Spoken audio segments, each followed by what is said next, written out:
السلام علیکم ورحمۃ اللہ وبرکاتہ۔ الحمدللہ رب العالمین، واشہد ان لا الہ الا اللہ وحدہ لا شریک لہ، واشہد ان محمدا عبدہ ورسولہ، صلوات اللہ وسلامہ علیہ وعلی آلہ وعلی اصحابہ ومن اہتدی بہدیہ واستنى بسنتہ الی یوم الدین، وبعد۔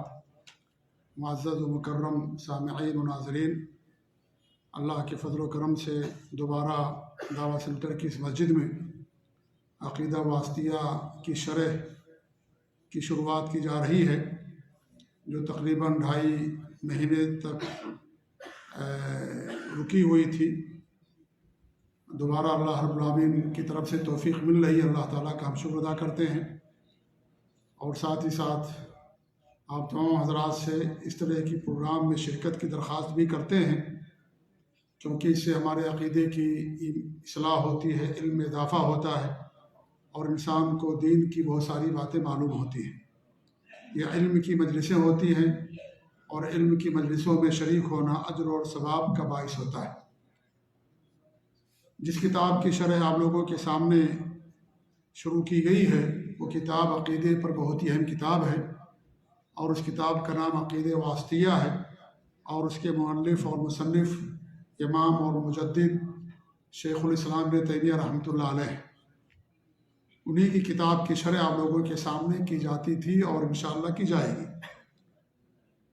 آج سے جس موضوع کو مصنف نے اپنی کتاب کے اندر بیان کیا ہے اور جس کو ہم شروع کرنے جا رہے ہیں، وہ یہ ہے کہ اللہ رب العالمین کی جو منفی صفات ہیں ان کا تذکرہ۔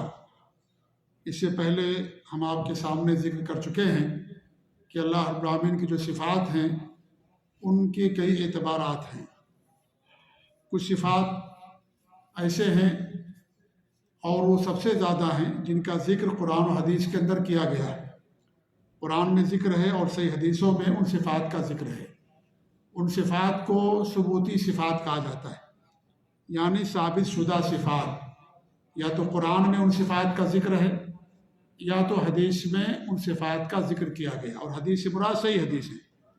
انہیں صفات ثبوتیہ کہا جاتا ہے۔ اور کچھ صفات ایسی ہیں جن کی قرآن و حدیث کے اندر نفی کی گئی ہے، انہیں منفی یا سلبی صفات کہا جاتا ہے، یعنی اللہ رب العالمین کے بارے میں ان صفات کا اقرار اور اثبات نہیں کیا جائے گا۔ یہاں سے مصنف رحمۃ اللہ علیہ انہی صفات کا تذکرہ کر رہے ہیں جن صفات کی نفی کی گئی اللہ تعالیٰ کے تعلق سے، جیسے اللہ کے بارے میں عقیدہ رکھنا نعوذ باللہ کہ اللہ کی اولاد ہے، یا اللہ کی بیوی ہے، یا اس طریقے سے اللہ رب العالمین نے نفی کی ہے کہ اللہ کو نہ نیند آتی ہے، نہ اسے اونگ آتی ہے، اللہ رب العالمین کا کوئی شریک نہیں ہے، کوئی اس کا ہمسر نہیں، کوئی اس کے برابر نہیں۔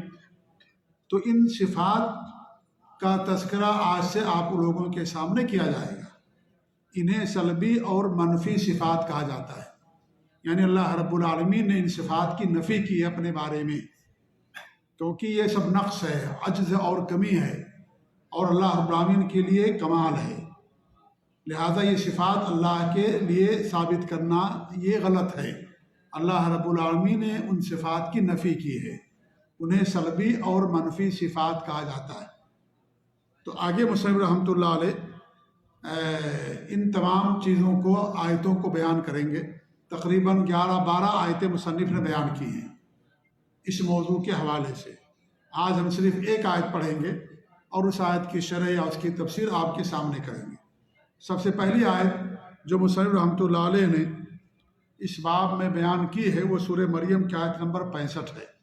اللہ تعالیٰ کے ارشاد ہے، رب السماوات والارض فاعبدہ واصطبر لعبادتہ هل تعلم له سمیعا۔ آسمانوں اور زمینوں کا رب اللہ تعالیٰ ہے، یعنی اللہ ہی آسمانوں اور زمینوں کا رب ہے۔ فاعبدہ، پس تم اس کی عبادت کرو، صرف اسی کی عبادت کرو۔ واصطبر لعبادتہ، اور اس کی عبادت پر ڈٹے رہو، قائم رہو، جمے رہو۔ هل تعلم له سمیعا، کیا اللہ رب العالمین کا تم کوئی ہمسر اور کوئی اس کے برابر سمجھتے ہو، جانتے ہو؟ یعنی اللہ رب العالمین کا کوئی ہمسر نہیں ہے، اللہ کے کوئی برابر نہیں ہے۔ جب اللہ تعالیٰ کے برابر کوئی نہیں ہے، نہ اس کی ذات میں، نہ اس کی صفات میں، نہ اس کے افعال اور کارکردگی میں، تو اللہ رب العالمین سے بڑا کون ہو سکتا ہے؟ اس لیے ہم کہتے ہیں اللہ اکبر، اللہ سب سے بڑا ہے، اللہ سب سے بڑا، وہی سب کا خالق ہے، وہی سب کا مالک ہے، وہی سب کا رازق ہے۔ تو یہ سورہ مریم کی آیت نمبر 65 ہے، جس میں اللہ رب العالمین نے اس بات کی نفی کی ہے کہ اللہ رب العالمین کے کوئی ہمسر نہیں ہے، اللہ رب العالمین کے کوئی برابر نہیں ہے۔ لہذا اگر کوئی عقیدہ رکھتا ہے کہ اللہ رب العالمین کے برابر بھی کوئی ذات ہے تو کفر کا عقیدہ ہے۔ اللہ کے برابر کوئی ذات نہیں ہے، نہ اس کی ذات کے لحاظ سے، نہ صفات کے لحاظ سے، اور نہ افعال اور کارکردگی کے لحاظ سے۔ اللہ رب العالمین اکیلا اور تنہا ہے، اور اس کا کوئی شریک نہیں ہے، اس کا کوئی ساجی نہیں، اللہ تعالیٰ کے کوئی برابر نہیں ہے۔ تو اس آیت کریمہ میں اللہ رب العالمین نے اس بات کی نفی کی ہے کہ اللہ رب العالمین کا کوئی ہمسر اور کوئی اس کے برابر نہیں ہے۔ اللہ نے کیا فرمایا؟ رب السماوات والارض، اللہ ہی آسمانوں اور زمینوں کا رب ہے۔ جب وہی رب ہے آسمانوں اور زمینوں کا، تو اللہ نے اس کے بعد کیا حکم دیا؟ فَعْبُدْهُ، لہذا تم صرف اور صرف اللہ تعالیٰ ہی کی عبادت کرو، اللہ کے علاوہ کسی کی عبادت نہیں کرو، کیونکہ جو خالق ہے، جو رب ہے، اسی کے لیے کمال ہے، اسی کے لیے ہمیشگی ہے۔ اور جب ہم نے اللہ کو رب مان لیا، تسلیم کر لیا، تو اللہ تعالیٰ ہی کی ذات عبادت کی مستحق ہے، اللہ کے علاوہ کوئی عبادت کا مستحق نہیں ہے، اللہ کے علاوہ کوئی عبادت کا حقدار نہیں ہے۔ جب وہی سب کا رب اور خالق اور مالک ہے، جب ہم نے تسلیم کیا کہ اللہ ہی ہمارا رب اور خالق ہے۔ مکہ کے مشرک بھی اللہ تعالیٰ ہی کو رب اور خالق اور مالک مانتے تھے، لیکن وہ اللہ رب العالمین کی عبادت میں دوسروں کو شریک کرتے تھے۔ تو اللہ کہتا ہے جب تم اللہ ہی کو رب مانتے ہو، اسی کو خالق اور مالک مانتے ہو، تو اس کا تقاضا یہ ہے کہ صرف اور صرف اللہ تعالیٰ ہی کی عبادت کرو، کسی اور کی عبادت نہ کرو، کیونکہ اللہ کے علاوہ سب مخلوق ہیں، اللہ خالق ہے، اللہ کے لیے ہمیشگی ہے، باقی کسی کے لیے ہمیشگی نہیں ہے۔ اللہ ہی سب کا مالک ہے، باقی مالک نہیں ہیں۔ اگر کسی کے پاس کوئی ملکیت ہے تو ہمیشگی کے لیے نہیں ہے، یہ ملکیت ختم ہو جانے والی ہے۔ آسمانوں اور زمینوں کا وارث اور ہمیشہ باقی رہنے والا وہ ذات جسے کبھی فنا لاحق نہیں ہوگی، وہ اللہ رب العالمین کی ذات ہے۔ لہذا اللہ رب العالمین ہی کی عبادت کرو اور اس کی عبادت پر قائم اور دائم رہو۔ یہ اللہ رب العالمین نے ہمیں اس بات کا حکم دیا ہے۔ عبادت کیا ہے میرے بھائیوں؟ عبادت ہر وہ چیز جس کا اللہ رب العالمین نے کرنے کا حکم دیا ہے، یا جس سے دور رہنے کا حکم دیا ہے۔ جس کے کرنے کا حکم دیا ہے اس کو آپ کو کرنا ہے، جس سے دور رہنے کا حکم دیا اسے آپ کو دور رہنا ہے۔ جن چیزوں کو اللہ تعالیٰ پسند کرتا ہے، جن چیزوں سے اللہ تعالیٰ راضی ہے، چاہے وہ زبان کے عبادات ہوں یا اعمال ہوں، جن سے بھی اللہ رب العالمین راضی اور خوش ہے، ان تمام چیزوں کو بجا لانا، اور جن کو اللہ پسند کرتا ہے، جن چیزوں سے اللہ نے دور رہنے کا حکم دیا ہے، ان تمام چیزوں سے دوری اختیار کرنے کا نام عبادت ہے۔ عبادت صرف کرنے کا نام نہیں ہے، عبادت چھوڑنے کا بھی نام ہے۔ جیسے اللہ رب العالمین کے ساتھ شرک نہ کرنا، بدعات نہ کرنا، خرافات نہ کرنا، اللہ رب العالمین کے بارے میں غلط عقیدے نہ رکھنا، ان تمام چیزوں سے دوری اختیار کرنا، یہ بھی عبادت ہے۔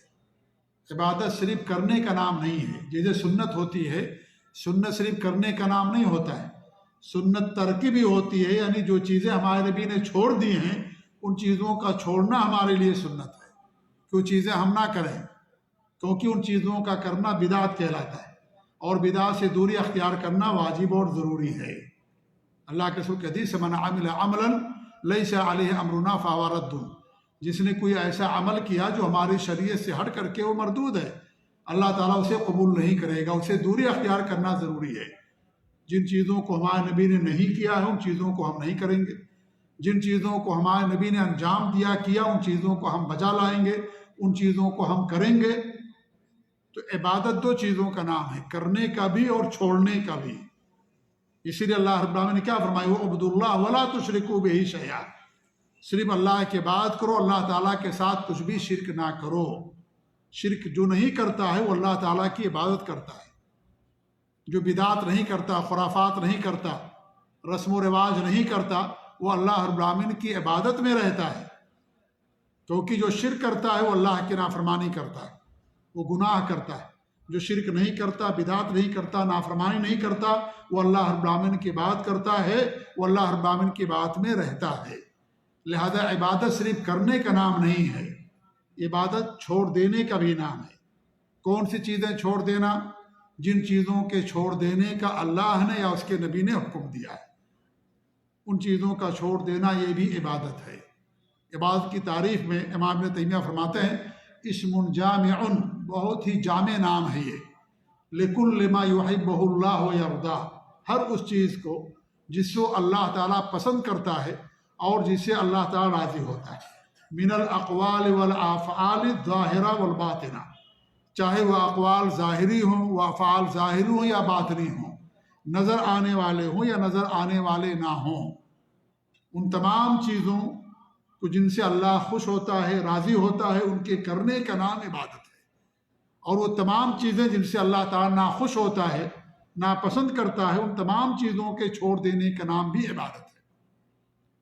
اللہ تعالیٰ چاہتا ہے کہ انسان نافرمانی نہ کرے، انسان زنا نہ کرے، چوری نہ کرے، انسان جھوٹ نہ بولے، انسان رشوت نہ لے، انسان کوئی غلط کام نہ کرے، شرک اور بدعت نہ کرے۔ اللہ تعالیٰ چاہتا ہے کہ انسان ان تمام چیزوں کو نہ کرے، انسان ان چیزوں کو چھوڑ دے۔ لہذا ان چیزوں کو چھوڑ دینے کا نام بھی عبادت ہے۔ عبادت جہاں کرنے کا نام ہے وہیں چھوڑ دینے کا بھی نام ہے۔ تو عبادت کا حکم اللہ رب العالمین نے دیا، فَعْبُدْهُ، اللہ رب العالمین کی عبادت پر آپ قائم رہیں، ڈٹے رہیں اس کی عبادت پر۔ عبادت میرے بھائیوں، جو بھی عبادات ہیں ان کو 4 حصوں میں آپ تقسیم کر سکتے ہیں۔ کچھ عبادات ایسی ہیں جو قولی ہیں، زبان سے کی جانے والی، قرآن پڑھنا، صبح و شام کی دعائیں پڑھنا، یہ سب زبان کی عبادات ہیں۔ نیکی کا حکم دینا، برائی سے روکنا، یہ سب زبان کی عبادت ہے، قولی عبادت ہے، انسان زبان سے کرتا ہے اس کو۔ کلمہ پڑھنا، اسلام میں داخل ہونا کلمہ پڑھ کر کے، یہ سب زبان کی عبادات ہے۔ کیا ہیں؟ خطبہ دینا، یہ سب زبان کی عبادات ہیں، جو بھی زبان سے کی جانے والی عبادات ہیں۔ یا اس طریقے سے غیبت نہ کرنا، آپ اگر غیبت نہیں کرتے ہیں آپ اللہ تعالیٰ کی عبادت میں ہیں۔ گالی نہ دینا، یہ اللہ تعالیٰ کی عبادت ہے، گالی نہ دینا۔ تو اس طریقے سے قولی عبادات، زبان سے کی جانے والی عبادات۔ اور ایک ایسی عبادت ہے جو فعلی ہے، عمل، زبان کے علاوہ جسم کے جو بھی اعضاء اور جوارح ہیں ان سے جو آپ کریں گے اس کو عملی عبادت کہا جاتا ہے۔ جیسے آپ رکوع کرتے ہیں، سجدہ کرتے ہیں، اپنی پیشانی کو زمین پر ٹکاتے ہیں اللہ رب العالمین کے لیے، یہ سب کیا ہے؟ یہ عملی عبادات ہے۔ کیا ہے یہ عملی، عمل کی جانے والی عبادت۔ آپ روزہ رکھتے ہیں، یہ بھی عملی عبادت ہے۔ آپ نماز پڑھتے ہیں، عمل ہے۔ آپ حج کرتے ہیں، عملی عبادت ہے۔ یہ ساری چیزیں جو انسان کرتا ہے زبان کے علاوہ اور دیگر چیزیں، وہ فعلی اور عملی عبادات کہلاتی ہیں۔ تیسری عبادت کیا ہے؟ قلبی، دل سے کی جانے والی عبادت، نیت، یہ دل کا عمل ہے۔ خشوع اور خضوع، اللہ تعالیٰ سے محبت، اللہ تعالیٰ کا خوف، اللہ تعالیٰ کا ڈر، اللہ کی طرف رجوع کرنا، جو دل کے اعمال ہیں، یہ تمام چیزیں قلبی عبادات کہلاتی ہیں، دل سے کی جانے والی عبادت۔ انسان نیت زبان سے نہیں کر سکتا ہے، دل میں ہوتا ہے۔ آپ نماز پڑھنے کے لیے آتے ہیں، عشاء کی نماز پڑھنے یا کوئی بھی نماز، آپ کے دل کے اندر ہوتا ہے کہ میں فلاں نماز پڑھنے کے لیے جا رہا ہوں، اسی کو نیت کہا جاتا ہے۔ یہ زبان سے ادا کرنا یہ بدعت ہے۔ آج بہت سارے لوگ زبان سے نیت ادا کرتے ہیں، نماز پڑھتے ہیں، زبان سے کہیں کہ میں نیت کرتا ہوں ظہر کی 4 رکعت، میرا مقابہ شریف اللہ کے واسطے، بسم اللہ، اللہ اکبر۔ نیت انسان زبان سے نہیں کر سکتا ہے، نیت کی جگہ دل ہے، دل سے وہ کی جانے والی عبادت ہے۔ آپ مسجد کے لیے آتے ہیں، یہی آپ کی نیت ہے، آپ کے دل کے اندر ہوتا ہے کہ میں عشاء پڑھنے کے لیے جا رہا ہوں، یا عید کی نماز پڑھنے جا رہا ہوں، بقرعید کی نماز پڑھنے جا رہا ہوں، یا اس طریقے سے میں وتر پڑھنے جا رہا ہوں۔ آپ کھڑے ہوتے ہیں نماز کے لیے، آپ کے دل کے اندر جو ارادہ ہوتا ہے اسی کو نیت کہا جاتا ہے۔ بغیر ارادے کے انسان کوئی کام نہیں کر سکتا۔ انسان کے دل میں ارادہ ہوتا ہے، اس کے بعد انسان اس کو انجام دیتا ہے۔ تو نیت دل کا عمل ہے۔ خشوع اور خضوع، محبت، خوف اور ڈر، خشیت، یہ ساری جو عبادات ہیں یہ دل کی عبادات ہے، اور دل کی عبادات بہت اہم ہوتی ہیں۔ اس لیے دل کی کسی بھی عبادت کو اللہ کے علاوہ کسی اور کے لیے کرنا یہ شرک کہلاتا ہے۔ جتنی محبت اللہ تعالیٰ سے ہے، اگر اسی طرح محبت آپ اللہ کے علاوہ کسی اور سے کریں گے، آپ نے گویا کہ اللہ تعالیٰ کے ساتھ شرک کیا۔ جتنا خوف اللہ تعالیٰ کا ہمارے دل میں ہونا چاہیے، جو خوف شرک کہلاتا ہے، وہ خوف اگر اللہ کے علاوہ کسی اور کا آپ کے دل میں ہے یا ہمارے دل میں ہے، ہم نے اللہ تعالیٰ کے ساتھ گویا کہ شرک کیا۔ تو یہ قلبی عبادات ہے، دل میں کی جانے والی یا دل سے کی جانے والی عبادات۔ چوتھی عبادت مالی عبادت ہوتی ہے، زکوٰۃ ہے، صدقات و خیرات ہے، اللہ کی راہ میں خرچ کرنا مال کو، عقیقہ کرنا، قربانی کرنا، زکوٰۃ دینا، یہ ساری مالی عبادات ہیں۔ تو ان 4 حصوں میں تمام عبادتوں کو آپ تقسیم کر سکتے ہیں: زبان سے کی جانے والی عبادت، عمل سے کی جانے والی عبادت، قلب دل سے کی جانے والی عبادت، اور مال سے کی جانے والی عبادت۔ تمام عبادات انہی 4 حصوں کے درمیان، ان 4 چیزوں کے درمیان گردش کرتی ہیں۔ جو 4 چیزیں آپ کے سامنے بیان کی گئی، ان 4 چیزوں سے اور کوئی چیز نکلنے والی نہیں ہوتی ہے۔ اور اوقات اور دنوں کے اعتبار سے عبادات کو کئی حصوں میں آپ تقسیم کر سکتے ہیں۔ نمبر 1، کچھ عبادتیں ایسی جو ہمیشہ اور ہر وقت کی جا سکتی ہیں، جیسے اللہ تعالیٰ کا ذکر ہے، قرآن کی تلاوت کرنا ہے، اس کے لیے کوئی وقت متعین نہیں ہے۔ اللہ کے ذکر کے لیے کوئی وقت متعین نہیں ہے کہ آپ اسی وقت اللہ تعالیٰ کا ذکر کریں گے۔ ہاں، یہ کہ انسان اگر حمام میں ہے، پیشاب پیخانہ کر رہا ہے، تو اللہ تعالیٰ کا ذکر نہیں کرے گا۔ لیکن حمام سے باہر نکلا، چاہے سورج نکل رہا ہو، چاہے سورج ڈوب رہا ہو، کوئی بھی وقت ہو، انسان سفر میں ہو، گاڑی میں بیٹھا ہوا ہے، زمین پہ بیٹھا ہے، اور اپنی زبان سے استغفر اللہ، اللہ کا ذکر کر رہا ہے، دعائیں کر رہا ہے، اور اس طریقے سے ذکر و اذکار کر رہا ہے، تو اس کے لیے کوئی وقت متعین نہیں۔ ہر حال میں کی جانے والی عبادت کسی بھی وقت آپ کر سکتے ہیں۔ علم حاصل کرنا، توحید پر قائم رہنا، شرک نہ کرنا، حسن سلوک کرنا، اچھے اخلاق سے پیش آنا، یہ سب عبادات ہیں۔ اس کے لیے کوئی وقت نہیں متعین ہے کہ آپ اسی وقت میں آپ حسن سلوک سے پیش آئیں گے، اسی وقت میں آپ لوگوں کے ساتھ اچھا معاملہ کریں گے، باقی اوقات میں نہیں کریں گے، نہیں۔ تو یہ جو عبادات ہیں ہر وقت کی جانے والی عبادات ہیں۔ کچھ عبادات ایسے، نمبر 2، روزانہ کی جانے والی عبادات، جیسے اذان دینا ہر دن کی بات ہے، اقامت کہنا، نماز پڑھنا ہر دن کی عبادت ہے۔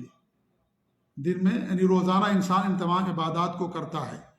5 وقت کی نماز انسان پڑھتا ہے، وتر کی نماز پڑھتا ہے، اشراق کی نماز پڑھتا ہے، یا اس طریقے سے سنت موقدہ انسان پڑھتا ہے۔ تو یہ کیا ہے؟ روزانہ کی جانے والی عبادات ہیں۔ نمبر 3، ہفتے میں کی جانے والی عبادات۔ کچھ عبادات ایسی جو انسان ہفتے میں ایک بار کرتا ہے۔ جمعہ کا دن غسل کرنا ہے، جمعہ کے دن سورہ کہف کی تلاوت کرنا ہے، جمعہ کا خطبہ دینا ہے، جمعہ کا خطبہ سننا ہے، جمعہ کی نماز پڑھنا ہے۔ یہ ہفتے میں ایک بار کی جانے والی عبادت ہے۔ ہر پیر اور جمعرات کا روزہ، یہ ہفتے میں کی جانے والی عبادت ہے کہ انسان ہفتے میں ایک بار اس کو کرتا ہے۔ تو یہ ہفتے میں کی جانے والی عبادت ہے۔ کچھ عبادات ایسی ہیں جو ماہ میں، مہینے میں ایک بار کی جاتی ہیں۔ مہینے میں، جیسے آپ ہر مہینے 13، 14 اور 15 کا روزہ اگر رکھتے ہیں، ایام بیج جس کو کہا جاتا ہے، تو یہ مہینے میں ایک بار کی جانے والی عبادت ہوتی ہے کہ انسان اسے مہینے میں صرف ایک بار کر سکتا ہے۔ ہر مہینے عربی چاند کے لحاظ سے 13 اور 14 اور 15 تاریخ کا روزہ رکھنا ہر مہینے کی جانے والی عبادات ہوتی ہے۔ کچھ عبادات ایسی ہوتی ہیں جو سال میں کی جاتی ہیں، جیسے رمضان کا روزہ ہے، آپ سال میں صرف ایک بار رمضان کا روزہ رکھ سکتے ہیں۔ زکوٰۃ انسان سال میں ایک مرتبہ دیتا ہے۔ عید اور بقرعید کی نماز انسان سال میں ایک بار پڑھتا ہے، ہر دن، ہر مہینہ، ہر بار نہیں پڑھتا، سال میں ایک بار عید اور بقرعید کی نماز ہے۔ ایسے شب قدر ہے، سال میں شب قدر ایک بار آتی ہے رمضان کے مہینے میں۔ رمضان کے مہینے میں انسان اعتکاف کرتا ہے، یہ سال میں کی جانے والی عبادت ہے۔ زکوٰۃ انسان سال میں دیتا ہے۔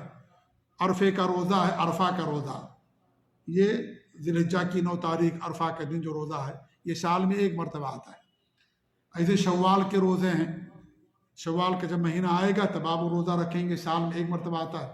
شوال کے 6 روزے، اللہ کے رسول کی حدیث ہے، جو رمضان کے روزے رکھتا ہے، شوال کے 6 روزے رکھتا ہے، تو وہ گویا کہ پورے سال کا روزہ رکھتا ہے۔ سال میں ایک مرتبہ کی جانے والی عبادت ہے شوال کا روزہ۔ محرم کا روزہ ہے، محرم مہینے میں سال میں ایک بار آتا ہے، ماہ محرم کے عاشورہ کا روزہ 9 10 یا 10 11 کا روزہ یہ سال میں ایک مرتبہ کی جانے والی عبادت ہے۔ اور کچھ عبادات ایسی ہیں نمبر 6 جو زندگی میں ایک بار کی جاتی ہیں، ایک بار بس۔ حج ایک بار ہے، عقیقہ ایک بار ہوتا ہے، ختنہ انسان ایک بار کراتا ہے یا بار بار ختنہ ہوتا ہے۔ زندگی میں ایک بار انسان کا ختنہ ہوتا ہے، زندگی میں ایک بار انسان کا عقیقہ ہوتا ہے، یا انسان زندگی میں ایک بار حج کرتا ہے۔ ایک بار یہ فرض ہے، باقی آپ جتنا کرنا چاہیں کر سکتے ہیں نفلی حج، لیکن زندگی میں ایک بار ہی اللہ رب العالمین نے حج فرض کیا ہے۔ تو جو بھی عبادات ہیں وہ ساری عبادات اوقات اور کے اعتبار یا دنوں کے اعتبار سے ان 6 حصوں میں آپ تقسیم کر سکتے ہیں۔ عبادات کا دار و مدار میرے بھائیوں قرآن اور حدیث پر ہے بس۔ قرآن سے ثابت ہونا چاہیے، صحیح حدیث سے، نبی کی سنت صحیحہ سے، ثابت شدہ سنت سے اس کا ثبوت ہونا چاہیے۔ اللہ کے رسول کی حدیث سے من عمل عملا لیس علیہ امرنا، جس نے کوئی ایسا عمل کیا جو ہمارے حکم سے، ہماری شریعت سے ہٹ کر کے ہے، وہ عمل مردود، اللہ تعالیٰ اسے قبول نہیں کرے گا۔ لہذا اس کے عبادت کرنے کے لیے دلیل چاہیے، نہ کرنے کے لیے دلیل نہیں چاہیے۔ عبادت کرنے کے لیے ثبوت ہوگا تب عبادت کریں گے، اگر اس کا ثبوت نہیں ہے تب وہ نہیں کیا جائے گا۔ ہمارے نبی نے نہیں کیا، ہمارے لیے کافی ہے وہ، اس لیے نہ کرنے کی دلیل نہیں مانگی جائے گی۔ آج بہت سارے لوگ جیسے عید میلاد النبی مناتے ہیں، ہے کہ نہیں ہے، رجب کے کوڈے مناتے ہیں، یا شب برات مناتے ہیں، یا زبان سے نیت ادا کرتے ہیں نماز سے پہلے، یا اس طریقے سے بہت ساری ہمارے معاشرے میں بہت ساری بدعات کی جاتی ہیں۔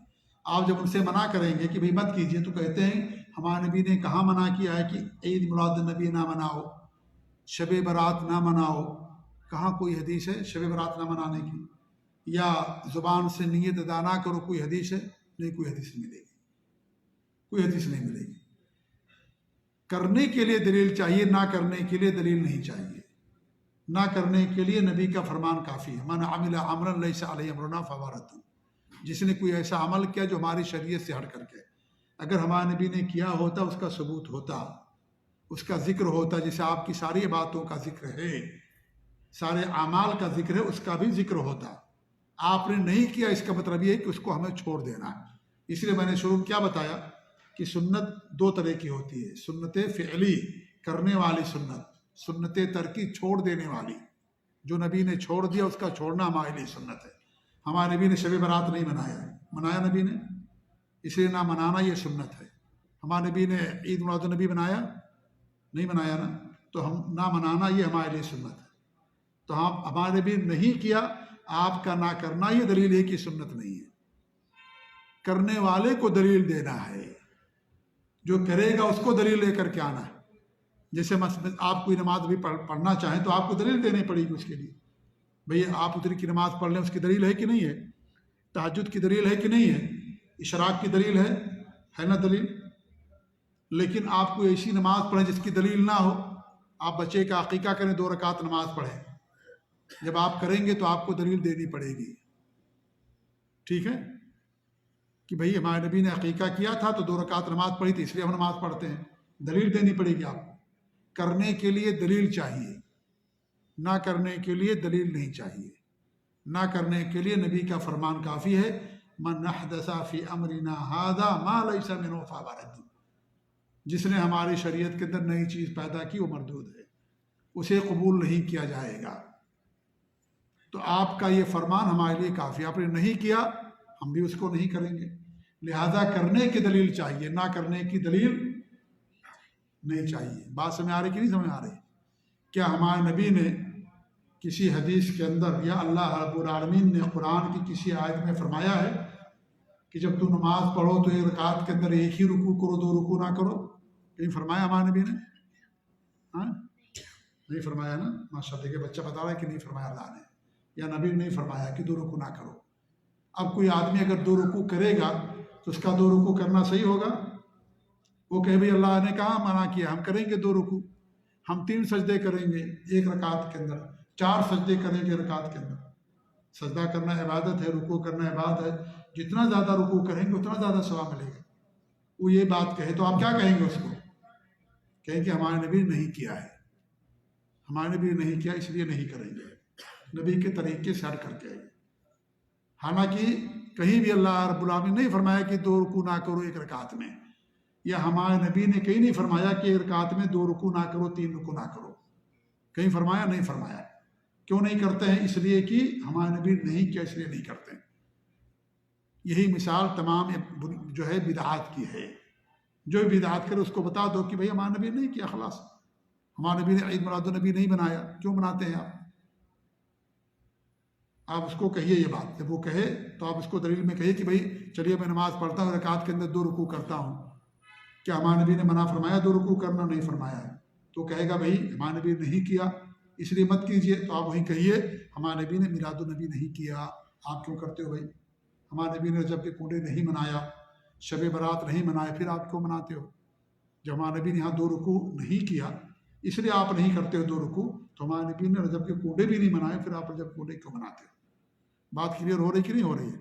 کرنے والا دلیل دے گا، نہ کرنے والا دلیل نہیں دے گا۔ کرنے والا دلیل دیتا ہے کہ نہیں ہے؟ گاڑی آپ کے پاس ہوتی ہے نا، اب ایک گاڑی مان لیجیے باہر کھڑی ہے کسی کی، میں کہوں میری گاڑی نہیں ہے، آپ کہیے کہ آپ دلیل لے کر کے آؤ کہ آپ کی گاڑی نہیں ہے۔ یہ دلیل میں لے کر آؤں گا، یہ جو کہے گا گاڑی میری اس کو دلیل دینا پڑے گا، اس کو استعارہ دکھانا پڑے گا نا، پیپر اس کو دکھانا پڑے گا جو کہے گا میری گاڑی ہے۔ جو دعویٰ کرے گا کہ میری گاڑی ہے اس کو دکھانا پڑے گا استعارہ اور پیپر کہ ہاں بھائی آپ کے نام پر یہ گاڑی ہے آپ کی۔ میں کہہ رہا ہوں بھائی میری گاڑی نہیں ہے یہ، آپ کہے آپ دلیل لے کر کے آؤ آپ کی گاڑی نہیں ہے، آپ ثبوت لے کر کے آؤ گاڑی نہیں ہے۔ انکار کرنے والے سے دلیل نہیں مانگا جاتا ہے، دلیل وہ دیتا ہے جو دعویٰ کرتا ہے کہ یہ سنت ہے میلاد النبی بنانا، ہم کریں گے تو آپ کو دعویٰ ہے آپ کا، آپ کو دلیل دینی پڑے گی۔ جو منع کرے گا اس کو دلیل نہیں دینی پڑے گی۔ منع کرنے والے کے لیے نبی کا فرمان کافی ہے کہ من احدث فی امرنا ھذا ما لیس منہ فہو رد۔ اللہ کے رسول کی حدیث علیکم بسنتی و سنت الخلفاء الراشدین، میری سنتوں کو لازم پکڑو، خلفائے راشدین کی سنتوں کو لازم پکڑو۔ یہ خلفائے راشدین کی نہ سنت ہے نہ ہمارے نبی کی سنت، نبی نہیں کیا اس لیے اس کو نہیں کیا جائے گا۔ لہذا عبادت کا دار و مدار قرآن اور صحیح حدیث صحیح سنت پر ہے۔ عقل سے کوئی عبادت ثابت نہیں کی جائے گی۔ اگر عقل سے عبادت ثابت ہوتی دنیا میں نبی آنے کی ضرورت نہیں تھی۔ اس لیے دین کا دار و مدار کتاب اللہ اور سنت رسول پر ہے، وہی پر ہے۔ قرآن اور صحیح حدیث سے جو بات ثابت ہوگی سلف صالحین کے فہم اور عقیدے کے مطابق اس پر عمل کیا جائے گا، وہ عبادت ہوگی، اور جو ثابت نہیں ہوگا اس کی عبادت نہیں کی جائے گی۔ تو یہ عبادت کا دار و مدار کتاب اللہ اور سنت رسول پر ہے۔ تو اللہ نے ہمیں عبادت کرنے کا حکم دیا ہے۔ دعا کرنا عبادت ہے، اللہ کو پکارنا عبادت ہے، اللہ ہی کو پکاریں گے۔ آپ اللہ کے علاوہ کسی اور کو پکاریں گے اللہ تعالیٰ کے ساتھ شرک ہوگا۔ یا عبد القادر جیلانی، لوگ یا محمد کہتے ہیں، گاڑیوں پہ لکھا رہتا ہے یا اللہ یا محمد، لکھا رہتا ہے کہ نہیں لکھا رہتا ہے؟ یا محمد، یا عبد القادر جیلانی، یا غوث پاک، یا حسین، یہ سب شرک ہے اللہ تعالیٰ کے ساتھ۔ یہ ایسا شرک ہے اگر انسان توبہ نہیں کیا ہمیشہ جہنم کے اندر رہے گا۔ آپ اللہ کے علاوہ کسی اور کو پکارتے ہیں، یہ بہت بڑا شرک ہے، یہ جہنم ہمیشہ رکھنے والا شرک ہے یہ۔ اس لیے عبادت صرف اللہ رب العالمین کی، سجدہ اللہ کے لیے، اللہ کے علاوہ کسی اور کا سجدہ کریں گے اللہ تعالیٰ کے ساتھ شرک ہوگا۔ چاہے نبی کا سجدہ ہو، چاہے رسول کا سجدہ ہو، چاہے کسی فرشتے کا سجدہ ہو، چاہے کسی انسان کا، کسی امتی کا سجدہ ہو، اللہ کے علاوہ کسی کا سجدہ کرنا جائز نہیں، حرام ہے شریعت کے اندر۔ آج دیکھیے ملکوں میں ہمارے لوگ غیر اللہ کا سجدہ کرتے ہیں، پیروں کا سجدہ کرتے ہیں، قبروں پہ جا کے سجدے کرتے ہیں، اور پیروں کے سر میں جا کر کے پاؤں میں اپنی پیشانی جھکاتے ہیں، نعوذ باللہ۔ جو پیشانی اللہ کے دربار میں جھکنی چاہیے وہ پیشانی مخلوق کے سامنے جا کر کے جھکتی ہے، غیر اللہ سے لوگ مانگتے ہیں۔ تو سب اللہ تعالیٰ کے ساتھ شرک بھی ہے، یہ اللہ تعالیٰ کبھی معاف نہیں کرے گا جب تک انسان توبہ نہیں کرے گا۔ تو ہمیں اللہ رب العالمین کی بات پر قائم رہنا ہے۔ اللہ نے ہمیں اپنی عبادت کے لیے پیدا کیا، وما خلقت الجن والانس الا لیعبدون، انسانوں اور جناتوں کو ہم نے اپنی عبادت کے لیے پیدا کیا ہے۔ اللہ کی توحید پر قائم رہیں، اللہ کی عبادت پر قائم رہیں، اللہ تعالیٰ کے ساتھ کسی کو شریک نہ ٹھہرائیں۔ تو اللہ فرماتا فاعبدہ، اللہ کی عبادت کرو، واصطبر لعبادتہ، اور اللہ تعالیٰ کی عبادت پر ڈٹے رہو، قائم رہو، اللہ کی عبادت پر ڈٹے رہو، کرتے رہو جب تک کہ موت نہ آ جائے۔ وَاعْبُدْ رَبَّكَ حَتَّى يَأْتِيَكَ الْيَقِينُ، جب تک موت نہ آ جائے جب تک رب کی عبادت پر قائم رہیے۔ ہمارے ہاں جو بدعتی لوگ ہیں، صوفی لوگ ہیں، وہ کہتے ہیں کہ حتیٰ یأتیک الیقین کا مطلب یہ کہ جب آپ کو یقین ہو جائے اللہ کی ذات پر اس وقت تک عبادت کیجیے، اس کے بعد چھوڑ دیجیے عبادت۔ نعوذ باللہ من ذالک۔ اسی لیے ان کے یہاں ایک وہ ہے، وقت متعین ہے، اور ان کے یہاں کچھ درجے ہیں۔ ایک درجہ فنا فی اللہ، کہ اللہ کی ذات میں فنا ہو جانا۔ اگر کوئی اس درجے پر پہنچ گیا تو ان کے یہاں کوئی عبادت نہیں کرتا ہے، کہتے ہیں خلاص اب ہم کو یقین ہو گیا، اب ہم کو عبادت کرنے کی ضرورت نہیں ہے۔ حالانکہ یہاں یقین سے کیا مراد ہے؟ موت۔ صحابہ نے اس کی تفسیر موت کی ہے، جب تک موت نہ آ جائے جب تک اللہ تعالیٰ کی عبادت پر قائم رہیے۔ چھٹکارا نہیں ہے۔ ہمارے نبی صلی اللہ علیہ وسلم مرض الموت میں ہیں، لیکن پھر بھی اللہ تعالیٰ کی عبادت پر قائم ہیں، نماز پڑھ رہے ہیں، اگرچہ کھڑے ہو کر کے نہیں، بیٹھ کر کے نماز پڑھ رہے ہیں۔ ہمارے نبی سے پڑھ کر کے کوئی اللہ کی ذات پر یقین کرنے والا ہو سکتا ہے؟ اللہ نے اپنے نبی کو حکم دیا وَاعْبُدْ رَبَّكَ حَتَّى يَأْتِيَكَ الْيَقِينُ، جب تک موت نہ آ جائے جب تک رب کی عبادت کیجیے۔ یہاں یقین سے مراد موت ہے۔ اسی لیے ہم بار بار یہ کہتے ہیں قرآن کو سلف صالحین کی تفسیر پر سمجھنا ہے۔ یقین کی تفسیر کیا کی صحابہ نے؟ سلف صالحین نے موت، جب تک موت نہ آئے جب تک اللہ کی بات کیجیے۔ آنکھ بند ہو گئی، روح نکل گئی، عبادت آپ اس سے مستثنا ہو گئے۔ جب تک موت نہ ہو جائے انسان کی جب تک اللہ کی بات پر قائم رہنا ہے۔ یہ تو صوفیوں کی، اہل باطل کی تفسیر ہے۔ یقین سے مراد یہاں پر اللہ کی ذات پر یقین، کہ اگر یقین کامل ہو جائے تو اللہ کی بات چھوڑ دیجیے۔ نعوذ باللہ۔ کیا انبیاء کرام سے بڑھ کر کوئی اللہ کی ذات پر یقین کرنے والا ہو سکتا ہے؟ وہ باتیں کیا کرتے تھے؟ اللہ نے اپنے نبی کو حکم دیا، آپ کے قدم مبارک کے اندر ورم آ جاتا تھا، اللہ کی بات اس طریقے سے آپ کیا کرتے تھے۔ تو یہاں یقین سے مراد اللہ کیا ہے؟ موت ہے۔ جب تک انسان کو موت نہ جائے اس وقت تک اللہ رب العالمین کی بات پر وہ قائم رہے۔ وَاسْتَبِرْ لِعِبَادَتِهِ، ڈٹے رہیے، چھٹکارا نہیں ہمیں۔ ہاں کچھ چیزیں ایسی ہیں جو انسان نہیں کر سکتا ہے، وہ انسان نہ کر پائے، نہیں کرے گا، مان لیجیے مجبوری ہے انسان کی، لیکن کچھ عبادات ایسی جس کو انسان کو کرنا ہی کرنا ہے۔ توحید پر ہمیشہ قائم رہنا، شرک نہیں کرنا ہے، نماز ہمیشہ پڑھنا ہے۔ انسان نماز نہیں چھوڑ سکتا ہے، کھڑے ہو کر نہیں پڑھ سکتا، بیٹھ کر کے پڑھنا۔ چلو بھائی اور دیگر نمازیں ہیں، سنتیں ہیں یا مستحب چیز نمازیں نہیں کر سکتا انسان، کسی عذر کی بنا پر نہ کرے اس کو، لیکن جو فرض ہے، جو واجبات ہیں ان کو کرنا انسان کے لیے ضروری ہے۔ جب تک انسان کو موت نہ آ جائے جب تک انسان کو کرنا، اس کو چھوڑ نہیں سکتا، اس کو اس عبادت کو وہ اس کو کرنا ہی کرنا ہے۔ اللہ کی بات پر انسان کو قائم رہنا ہے۔ اور صبر تین طرح کا ہوتا ہے۔ ایک صبر اللہ کی عبادت پر قائم رہنا، وَاسْتَبِرْ لِعِبَادَتِهِ، اللہ کی عبادت پر قائم رہیے، اور جو تکلیف آئے اس کو صبر کیجیے، اس کو برداشت کیجیے۔ جیسے آپ وضو کرتے ہیں ٹھنڈی میں، آپ کو تکلیف ہوتی ہے، آپ برداشت کرتے ہیں، ہے کہ نہیں؟ گرمی میں آپ آتے ہیں، گرمی لگتی ہے، پھر بھی آپ نماز پڑھتے ہیں۔ تو جو عبادت میں جو تکلیفیں آئیں اس پر صبر کیجیے۔ اور ایک صبر ہوتا ہے اللہ کی معصیت سے دوری اختیار کرنا، الصبر عن معاصی اللہ، اللہ کی نافرمانی سے دور رہنا، اپنے آپ کو روک کر کے رکھنا۔ دل کہتا ہے برائی کرنے کے لیے، نفس کہتا ہے رشوت لے لیں، نفس کہتا ہے حرام کمائی کریں تاکہ ہم بھی مالدار بن جائیں، نفس کہتا ہے کہ چوری ڈکیتی کریں یا زنا کریں، نعوذ باللہ، کوئی بھی حرام کام۔ آپ اپنے صبر کو روک کر کے رکھیے، نفس کو صبر کیجیے، برائی سے دوری اختیار کیجیے۔ یہ بھی ایک طرح کا صبر ہوتا ہے، دونوں طرح کا صبر ہوتا ہے۔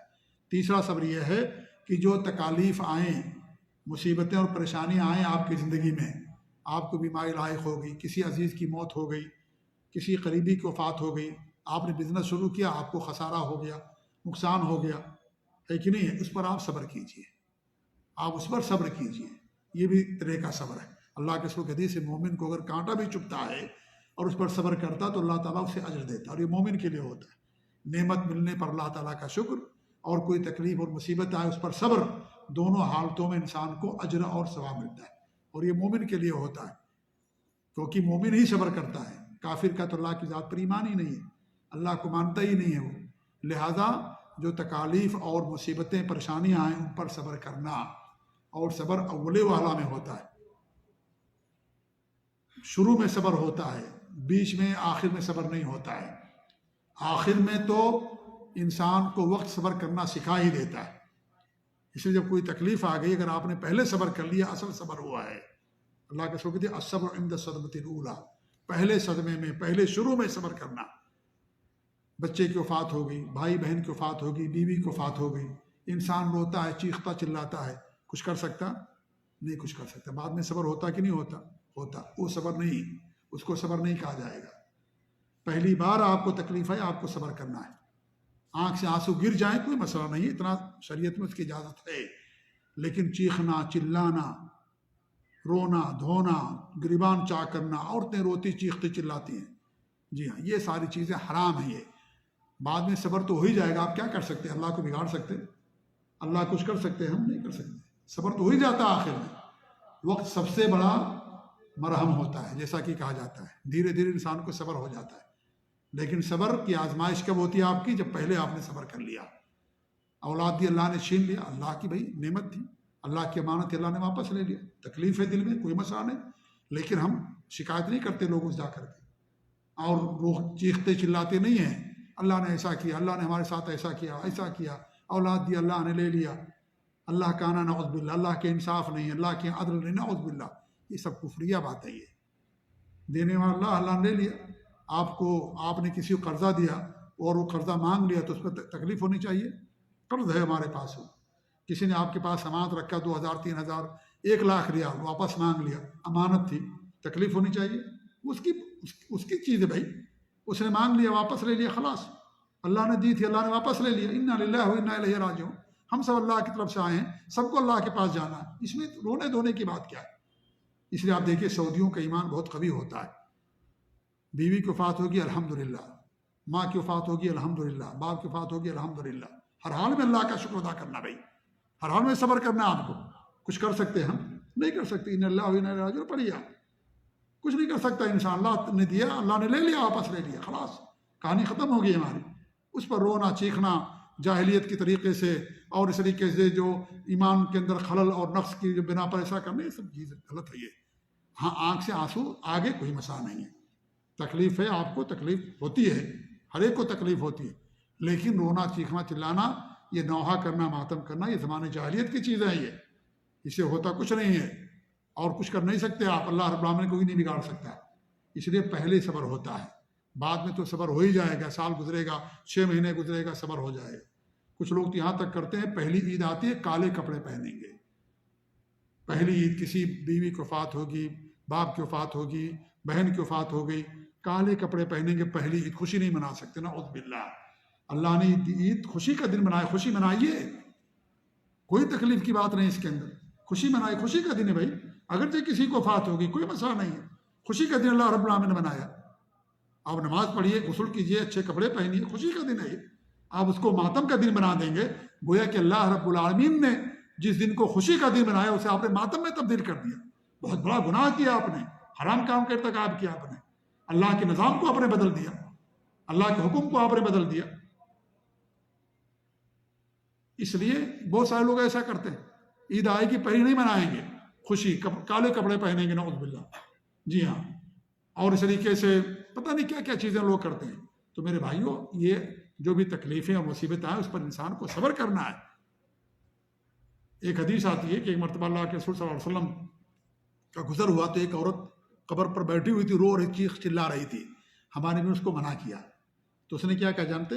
اس نے کہا کہ ہاں اگر آپ کا کوئی مرا ہوتا تو آپ کو تکلیف ہوتی، ہمارے بھی چلے آئے۔ بعد میں لوگوں نے کہا کہ بھائی تمہیں معلوم ہے کون تھے؟ وہ اللہ کے رسول صلی اللہ علیہ وسلم تھے جن کے بارے میں تم نے ایسی سخت بات کہی ہے۔ بعد میں دوڑتے ہوئے ہمارے نبی کے پاس آئی کہ نبی صلی اللہ علیہ وسلم مجھے نہیں معلوم تھا کہ آپ ہیں، مجھے معاف کر دیجئے، اور یہ کہنے لگی، اس نے کہا الصبر عند الصدمۃ الاولی، صبر شروع میں کرنا پڑتا ہے، شروع میں کرو صبر، بعد میں تو ہو ہی جائے گا صبر، شروع میں صبر انسان کرتا ہے۔ یہ تکلیف آئی اس وقت انسان کو صبر کرنا، تو صبر انسان شروع میں کرتا ہے، یہ نہیں کہ 6 مہینہ سال بھر گزر گیا اس کے بعد انسان صبر کرتا ہے، تو وہ تو صبر ہو ہی جاتا ہے میرے بھائی۔ تو تکلیف اور بھی انسان کو صبر کرنا چاہیے۔ تکلیف کئی طرح کی آ سکتی ہے، ہمارے نبی کے بچوں کی وفات ہوئی، بیٹیوں کی وفات ہوئی، بیویوں کی وفات ہوئی، آپ نے صبر کیا کہ نہیں صبر کیا؟ آپ نے بھی صبر کیا۔ ہمارے ائمہ اور علماء اور صحابہ گزرے، کیا ان کو تکلیفیں نہیں پہنچی؟ انہوں نے بھی صبر کیا۔ صبر کرے انسان، زبان سے کوئی ایسی بات نہ کہے جو اللہ رب العالمین کو ناگوار گزرے۔ اللہ کے رسول کی حدیث اللہ فرماتے یؤذنی ابن آدم، ابن آدم مجھے تکلیف دیتا ہے، یسب الدہر زمانے کو گالی دیتا ہے، وہ انا الدہر میں ہی زمانے کا پیدا کرنے والا ہوں، وقلب اللیل والنہار رات اور دن کو بدلتا رہتا ہوں۔ جی انسان زمانوں کا، زمانہ ہمارے لیے برا ہے، زمانے کی بربادی، زمانے کی ہلاکت، زمانہ میرے ساتھ ایسا، زمانے کے خالق اللہ رب العالمین، آپ زمانے کو اگر گالی دیتے ہو گویا کہ اللہ تعالیٰ کو گالی دیتے ہو، اللہ ہی مسبب الاسباب ہے، آپ نے سبب کو گالی دیا، آپ نے گویا کہ اللہ رب العالمین گالی دیا۔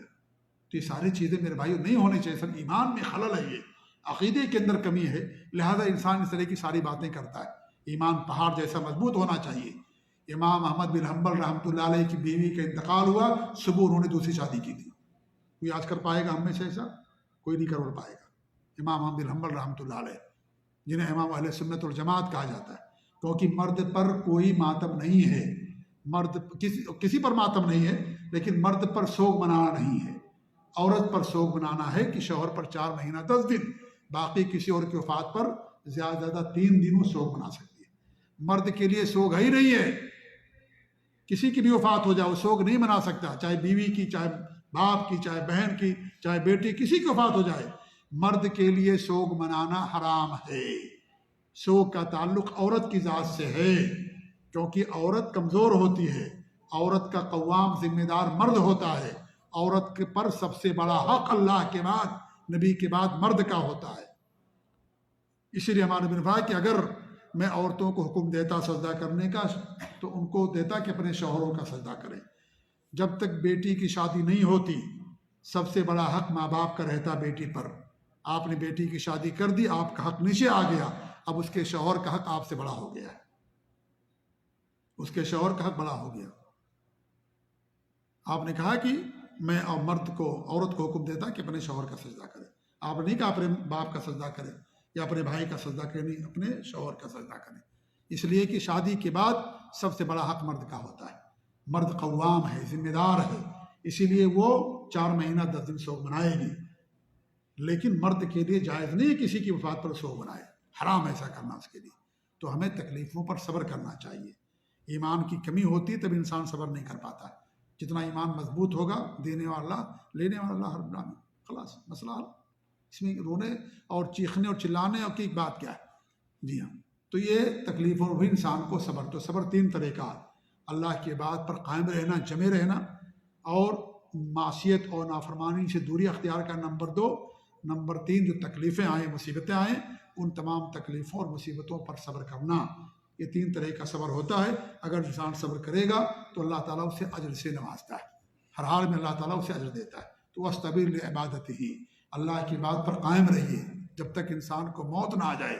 انسان اللہ تعالیٰ کی عبادت سے چھٹکارا حاصل نہیں کر سکتا ہے۔ یہ صوفیاں ہیں، اہل باطل، اہل بدعت ہیں، جو سلف صالحین کے عقیدے و منہج پر نہیں، ان کے یہاں ہوتا ہے کہ خلاص اب ہم عبادت نہیں کریں گے۔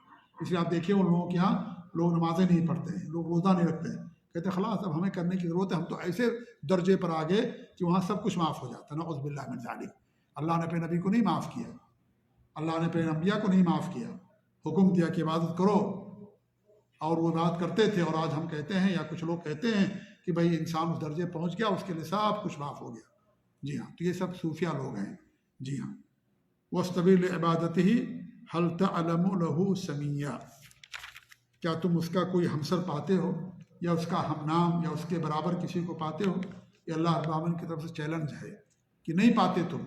انکار کیا اللہ رب العالمین نے کہ اللہ رب العالمین کوئی برابر نہیں ہے کسی بھی چیز میں، اللہ کی ذات کے اعتبار سے، اس کے اسماء اور صفات کے اعتبار سے، اللہ کے افعال کے اعتبار سے، کوئی اللہ رب العالمین کے برابر نہیں ہے۔ اگر کوئی عقیدہ رکھتا ہے تو اللہ رب العالمین کے ساتھ شرک کرتا ہے۔ لہذا اس میں نفی کی گئی ہے سمی کی۔ سمی معنی ہوتے ہیں برابر، یعنی مثیل، اور اللہ کے برابر کسی کے بارے میں عقیدہ رکھنا کہ اللہ کے برابر بھی کوئی ہے، تو اللہ رب العالمین یہاں اس کی نفی کی ہے کہ اللہ رب العالمین کے کوئی برابر نہیں ہے، اللہ ہی سب سے بڑا ہے۔ تو یہاں اس بات کی نفی کی گئی، اس لیے اس کو منفی یا سلبی صفات کہا جاتا ہے۔ اللہ رب العالمین نے ایک جو ہے عام قاعدہ بتایا کہ اللہ رب العالمین کے برابر کوئی نہیں ہے، تو یہ منفی صفت ہے، یہ گویا کہ اللہ رب العالمین کے برابر کوئی نہیں، اللہ نے اس کا انکار کیا، اس کی نفی کی ہے۔ آگے اور بھی مصنف رحمۃ اللہ علیہ بہت ساری ایسی چیزیں یا بہت ساری ایسی باتیں نقل کریں گے جو اللہ کے بارے میں لوگ عقیدہ رکھتے ہیں، حالانکہ اللہ تعالیٰ ان تمام چیزوں سے پاک ہے، بری ہے۔ جیسے اس سے اللہ بری ہے کہ اللہ کے کوئی برابر نہیں۔ لوگ اللہ تعالیٰ کے برابر کرتے تھے، وہ اللہ کے برابر ہیں۔ ہمارے نبی کے پاس ایک آدمی آیا، اس نے کہا کہ وہی ہوگا جو اللہ تعالیٰ چاہے گا اور آپ چاہیں گے۔ ہمارے نبی نے کیا فرمایا؟ اجعلتنی للہ ندا، کیا تم نے مجھے اللہ کے برابر کر دیا ہے؟ کیا تم نے مجھے اللہ کے برابر کر دیا؟ وہی ہوگا جو اللہ تعالیٰ چاہے گا۔ اگر یہ کہنا ہو تو آپ یہ کہیں کہ اللہ تعالیٰ جو چاہے گا وہ ہوگا، پھر آپ چاہیں گے۔ لفظ پھر آپ استعمال کریں تو کہنا آپ کے لیے درست ہے۔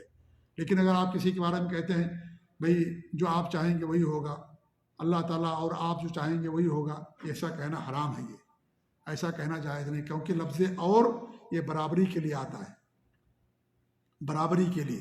اس لیے ہمارے شیخ بدیع الزماں صاحب کہتے ہیں ہمیشہ لفظ اور پر غور کیجئے، لفظ اور پر اور غور کرو، کیونکہ لفظ اور یہ برابر کے لیے آتا ہے کہ نہیں ہے؟ برابر کے لیے۔ اس لیے اللہ کے کوئی برابر نہیں ہے۔ ہم کیا کہیں؟ بھئی وہی ہوگا جو اللہ تعالیٰ چاہیں گے، پھر آپ جو کوشش کریں گے آپ کی کوشش سے چیز ہو سکتی ہے۔ اللہ تعالیٰ کی طرف نسبت کیجئے اس کو، پھر کا لفظ استعمال کیجئے، تب انسان، کیونکہ پھر بات کے لیے آتا ہے اور برابری کے لیے آتا ہے۔ جی ہاں، جیسے آپ کہتے ہیں کہ بھئی آپ آئے اور آپ کے ساتھ، تو آپ دونوں ساتھ میں آئے، تو یہ اور کا جو لفظ ہوتا ہے برابری کے لیے استعمال ہوتا ہے۔ جی، اس لیے یہ لفظ استعمال کرنا اللہ کے لیے جائز نہیں ہے، کسی اور کے لیے اللہ کے ساتھ۔ اگر ہمیں کہنا تو یہ کہیں کہ اللہ تعالیٰ جو چاہے گا وہی ہوگا، پھر آپ کی محنت سے، آپ کی کوشش سے آپ کوشش کریں گے تو انشاءاللہ وہ چیز ہو جائے گی، اللہ تعالیٰ چاہے گا۔ تو اس طریقے سے انسان کہنا، یہ نہیں کہ وہی ہوگا جو اللہ تعالیٰ چاہے گا اور آپ چاہیں گے، گویا کہ آپ نے اس آدمی کو اللہ کے برابر کر دیا۔ یہ اللہ رب العالمین کے ساتھ شرک ہوتا ہے، اس لیے اس سے بچنا بھی انسان کے لیے ضروری ہے۔ اللہ رب العالمین کے لیے کوئی برابر نہیں ہے، تو اس میں اللہ رب العالمین کے برابر ہونے کی نفی کی گئی، یہ بھی منفی صفات میں سے ہے۔ اور آگے مصنف رحمۃ اللہ علیہ اور بہت ساری صفات بیان کریں گے۔ اللہ تعالیٰ دعا کہ اللہ رب العالمین ہمیں توحید پر قائم رکھے، عقیدے پر قائم رکھے، ایمان کامل اللہ تعالیٰ ہمارے اندر پیدا کرے، اور ہر طرح کی شرک اور بدعت اور خرافات سے اللہ تعالیٰ ہم سب کو دور رکھے، آمین۔ وصلی اللہ محمد وعلی آلہ وصحبہ اجمعین، جزاکم اللہ خیر، والسلام علیکم ورحمۃ اللہ وبرکاتہ۔